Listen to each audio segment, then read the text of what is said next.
Todo louvor para Deus.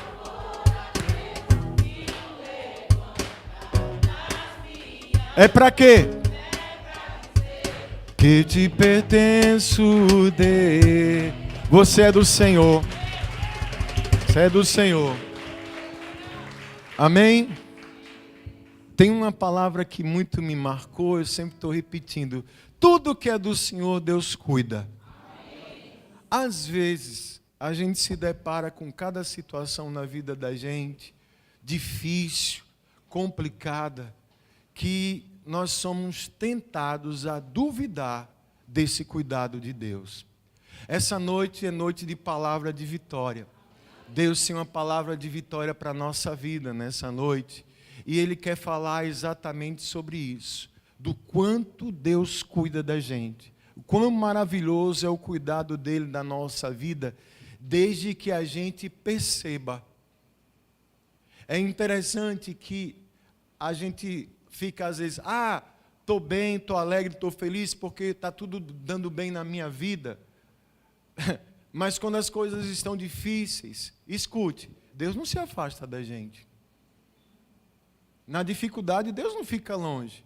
Mas a gente não consegue, na dificuldade, perceber o tratar e o agir de Deus na nossa vida. É isso que o Senhor quer tratar conosco nessa noite. Então, por favor, abra sua Bíblia, lá no livro de 1 Reis, capítulo 17, versículo 1 em diante. 1 Reis, capítulo 17, versículo 1 em diante. Deus é bom. E o tempo todo? Amém. 1 Reis 17. Quando você achar, diga aí, amém. Ora, Elias de Tisbe em Gileade disse a Acabe: juro pelo nome do Senhor, o Deus de Israel, a quem sirvo, que não cairá orvalho, nem chuva nos anos seguintes, exceto mediante a minha palavra. Depois disso, a palavra do Senhor veio a Elias: saia daqui, vá para o leste e esconda-se perto do riacho de Querite, a leste do Jordão. Você beberá do riacho, e dei ordens aos corvos para o alimentarem lá. E ele fez o que o Senhor lhe tinha dito. Foi para o riacho de Querite, a leste do Jordão, e ficou lá. Os corvos lhe traziam pão e carne de manhã e de tarde, e ele bebia a água do riacho. Algum tempo depois, o riacho secou-se por falta de chuva. Então a palavra do Senhor veio a Elias: vá imediatamente para a cidade de Sarepta, de Sidom, e fique por lá. Ordenei a uma viúva daquele lugar que lhe forneça comida. E ele foi. Quando chegou à porta da cidade, encontrou uma viúva que estava colhendo gravetos. Ele a chamou e perguntou: pode me trazer um pouco d'água numa jarra para eu beber? Enquanto ela ia buscar água, ele gritou: por favor, traga também um pedaço de pão. Mas ela respondeu: juro pelo nome do Senhor, o teu Deus, que não tenho nem um pedaço de pão, só um punhado de farinha num jarro e um pouco de azeite numa botija. Estou colhendo uns 2 gravetos para levar para casa e preparar uma refeição para mim e para o meu filho, para que comamos e depois morramos. Elias, porém, lhe disse: não tenha medo, vá para casa e faça o que disse. Mas primeiro faça um pequeno bolo com o que você tem e traga para mim. E depois faça algo para você e para o seu filho.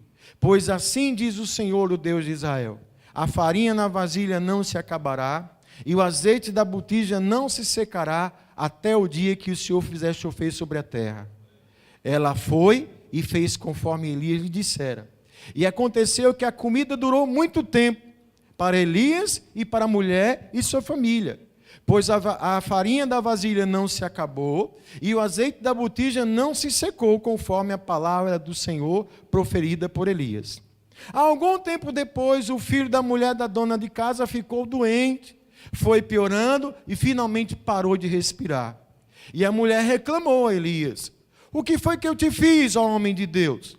Vieste para lembrar-me do meu pecado e matar o meu filho? Dê-me o seu filho, respondeu Elias. Ele o apanhou nos braços dela, levou para o quarto de cima, onde estava hospedado, e o pôs na cama. Então clamou o Senhor: ó Senhor, meu Deus, trouxeste também desgraça sobre essa viúva com quem estou hospedado, fazendo morrer o seu filho? Então ele se deitou sobre o menino 3 vezes e clamou ao Senhor: ó Senhor, meu Deus, faze voltar à vida este menino. O Senhor ouviu o clamor de Elias, e a vida voltou ao menino, e ele viveu. Então Elias levou o menino para baixo, entregou-o à mãe, disse: veja, seu filho está vivo. Então a mulher disse a Elias: agora sei que tu és um homem de Deus, e que a palavra do Senhor vinda da tua boca é a verdade. Senhor, continue falando conosco, que tua palavra trate com as nossas vidas. Já queremos receber e tomar posse de tudo que o Senhor tem para nós nessa noite. Crendo no teu agir, já te agradecemos em nome de Jesus. Amém. Podem sentar-se, amados. Amém. Quando eu estava meditando nesse texto, a palavra veio assim: o cuidado de Deus. E é interessante aqui como nós vemos um tratar de Deus na vida desses 2 personagens principais aqui: a viúva e o próprio Elias. Nessa situação, nessa trajetória aqui, nós vemos um tratar muito especial de Deus na vida deles. Aquilo que vai acontecendo, as circunstâncias que vão ali aparecendo na vida deles, e como ali, de alguma forma, diante do que eles fizeram, como eles lidaram com aquelas situações, Deus estava sempre ali manifestando o seu poder e o seu cuidado.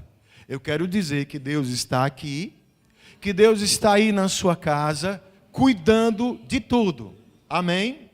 Ele quer que a gente perceba isso.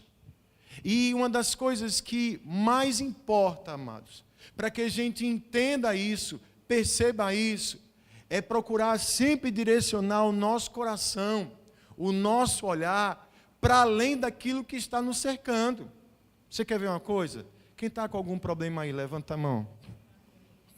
Pastor, um só não, eu tenho uma carrada. Pois é, estamos na luta. Mas Deus está em todo o tempo cuidando. A gente só precisa aprender a enxergar isso e como a gente vai fazer diante daquilo que a gente vê. Aqui vem aquele conflito famoso do profeta Elias contra o rei Acabe. Israel tinha se corrompido, se prostituído, fez aliança com quem não prestava, e Deus deu uma autoridade e uma unção sobre Elias muito poderosa. Aqui ele diz: vou orar agora, e oro ao Senhor, para que não caia mais chuva nessa terra, até o dia que eu ore de novo.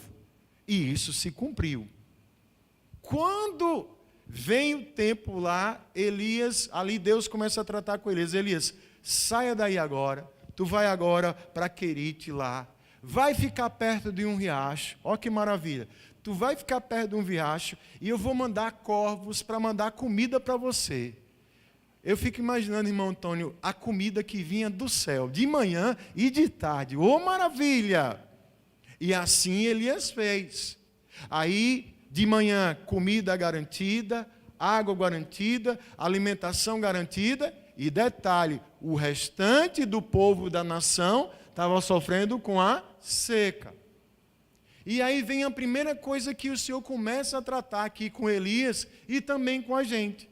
Chegou um tempo que o riacho secou.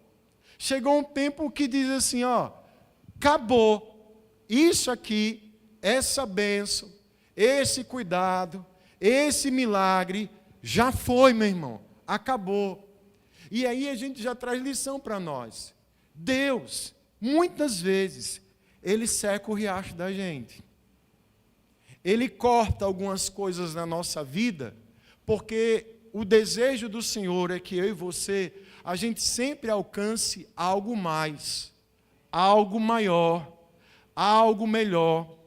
Se Deus tem operado milagres na nossa vida, Ele tem milagres maiores para fazer. Só que para que isso aconteça, muitas vezes Ele tem que nos privar de alguma coisa. Riachos na nossa vida nos secam, porque uma coisa que Deus nunca vai gostar, Daniel, é de acomodação. Deus não quer que a gente se acostume, ou melhor, fique mal acostumado com as coisas. Quem está entendendo isso aí?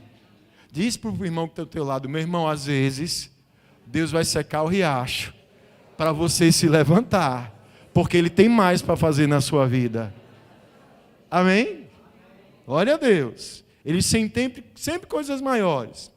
E outra coisa, quando o riacho seca, olha a instrução de Deus, saia daí, vá lá para Sarepta, que eu vou mandar uma mulher, ela era como, irmãos?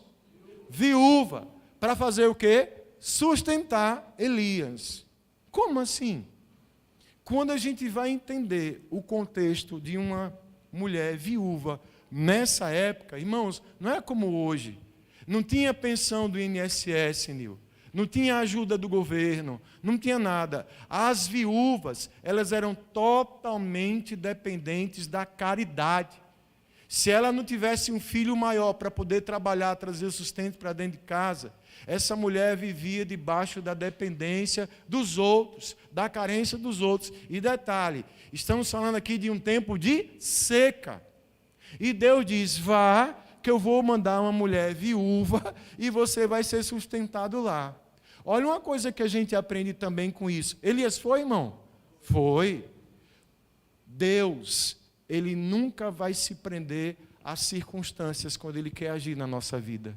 Deus é Deus do impossível, Deus é Deus do improvável, Deus não espera um momento favorável para agir, Deus desafia as circunstâncias, Deus trabalha além do que a gente possa imaginar ou pensar. Deus, Ele não precisa de tempo bom para agir, é muitas vezes na adversidade, nas improbabilidades, naquilo que a gente acha que não tem como, é daí que Deus tira e gera o milagre. Se você está vivendo momentos na sua vida, meu Deus, eu não sei como é que pode vir, porque no teu coração eu tenho certeza, você que tem o Espírito Santo, e eu sei que você tem, algo no seu coração que o Espírito Santo diz assim, vai dar certo, vai acontecer, só que você olha para a situação, como vai acontecer? Deus não depende disso.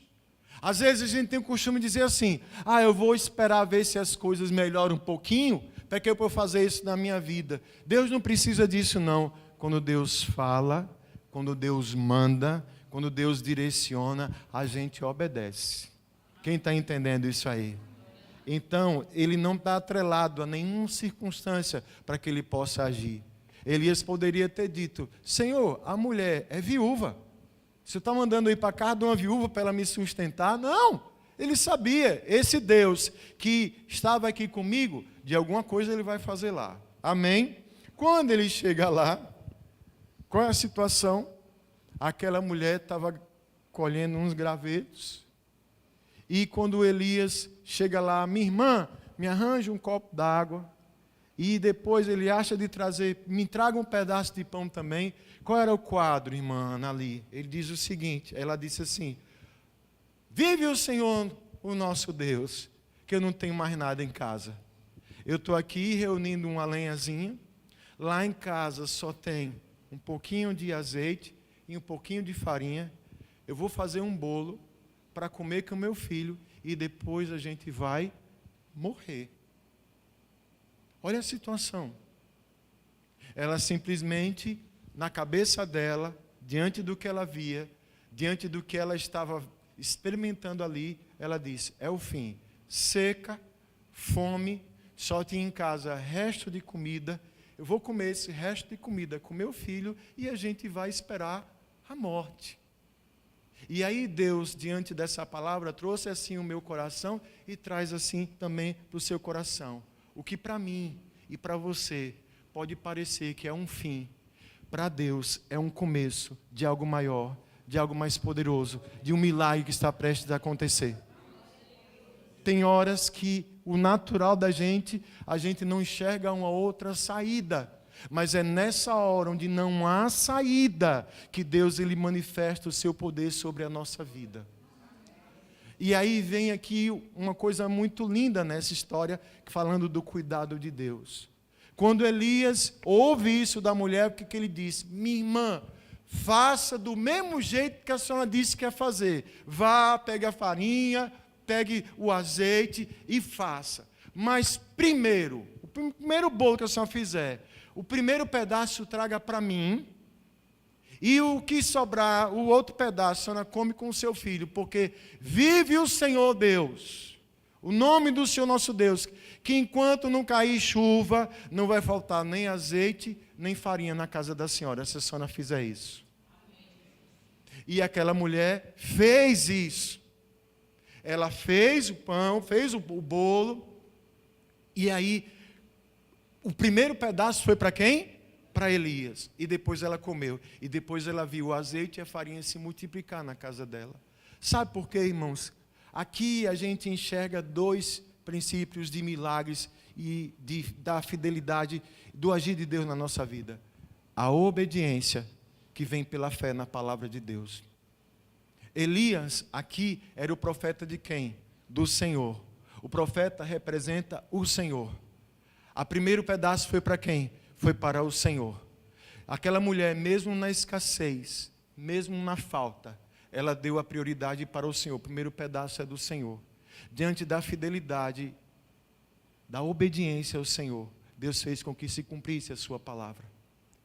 Muitas pessoas, em momentos difíceis, deixam Deus para depois, para ver se depois sobra, para depois ver se dá alguma coisa que sobra para Deus. No nosso caso, não. A primeira é para Deus. Para nós não é sobra, para nós fica o que é abençoado, para Deus multiplicar na nossa vida. Eu preciso entender esse princípio aqui. Aquela mulher podia dizer, o senhor está doido. Como assim?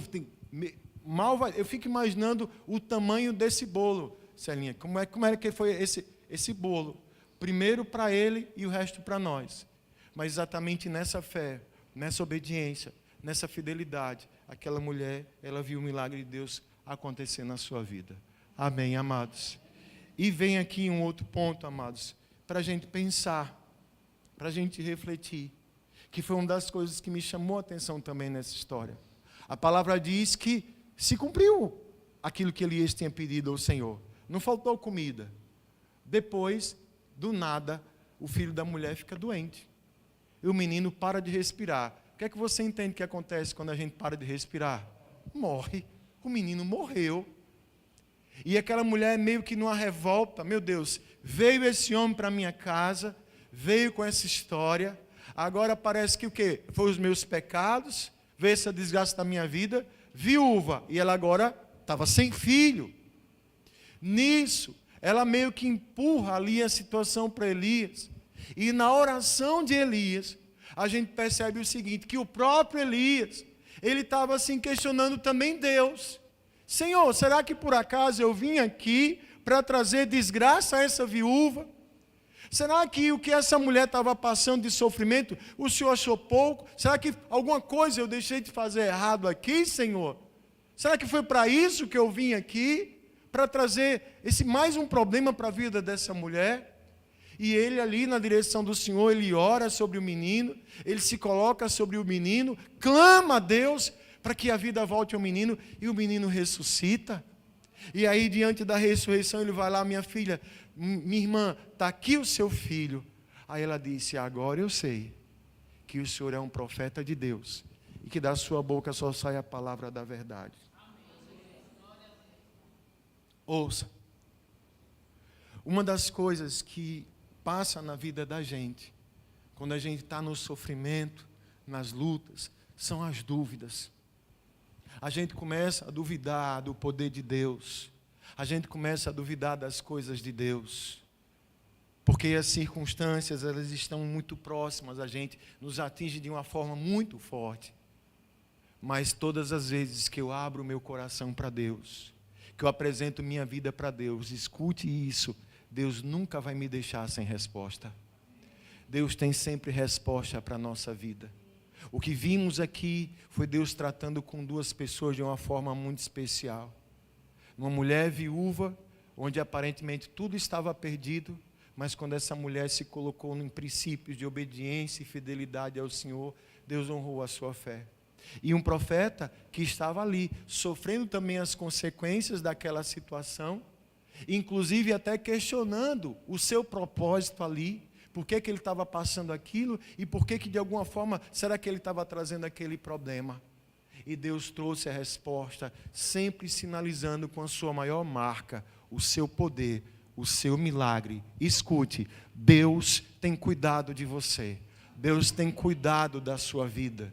Ele pede para nós que a gente perceba o seu cuidado, são nessas situações, onde a gente precisa abrir o nosso coração para Deus e confiar nesse Deus, e seguir a sua voz, seguir o seu direcionamento na nossa vida. As coisas não estão fáceis para ninguém, mas esse mesmo Deus que agiu aqui na vida dessa viúva, na vida do profeta Elias, é o mesmo Deus que está aqui, Deus que está na sua vida, Deus que está na sua casa, operando na sua família. Que nós possamos permanecer firmes. Se algo ainda incomoda o nosso coração, vamos colocar diante do Senhor. Aqui, quando Elias ouve essa palavra aqui, fechando essa passagem, agora eu sei que você é profeta de Deus e que da sua boca vai falar a verdade. Aqui a gente já vê Deus preparando Elias para o que ele ia passar, para tudo que ele ia enfrentar na frente. Os profetas de Baal, a ameaça de Jezabel, veio um sentimento na vida dele. Elias entrou em depressão, irmãos, mas em tudo isso o Senhor sempre ali na vida dele: eu sou contigo, o seu caminho não se acaba aqui, se levante, se alimente, vá para onde eu te mandar, porque tem propósito do Senhor sobre a sua vida. A palavra de Deus para nós nessa noite é essa: o maravilhoso cuidado que Ele tem com as nossas vidas. Que a gente não deixe que as circunstâncias nos tomem, que a gente não deixe que as circunstâncias não entrem no nosso coração a ponto da gente não enxergar isso. Deus tem cuidado, apesar de tudo, apesar de qualquer situação que tenha acontecido, Deus tem cuidado da nossa vida. E quando a gente busca isso, quando a gente entende isso, quando a gente enxerga isso e continua firme nos seus princípios, Ele trabalha dentro do nosso coração. Meu irmão, minha irmã, eu não sei o que você tem passado, não, mas Deus sabe. Ele tem visto você, assim como Ele viu Elias, assim como Ele viu aquela viúva catando lenha. De repente a gente está num estágio, ou às vezes de dúvida, ou às vezes a gente está num estágio a ponto de se entregar, de só esperar o pior na nossa vida. Mas creia, Deus está presente, Deus está cuidando, Ele vai cuidar sim. Que a gente saiba se posicionar em momentos assim, de não se entregar, de ouvir a voz do Senhor. Deus chamou você aqui hoje, quinta-feira, 1º dia de setembro, um mês novo que está começando, um mês 9, como eu gosto desse mês 9, e o número 9 é muito importante na minha vida. Nasci no dia 9, mas olha só, Deus está dizendo para mim e para você: eu estou cuidando. O mesmo Deus que cuidou da viúva é o Deus que cuida também de você. Só não esqueça dele. O primeiro pedaço de bolo seja para o Senhor. A nossa fé seja para o Senhor. A nossa obediência seja para Deus. O nosso entendimento seja sempre para o Senhor. Que a gente possa dizer com propriedade que Davi disse lá no Salmo 23, a mesma coisa: o Senhor é o meu pastor e nada me faltará. Amém? Glória a Deus. Você fica em pé um pouquinho comigo, por favor.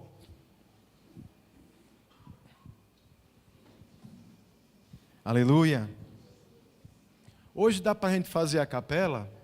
Tem uma canção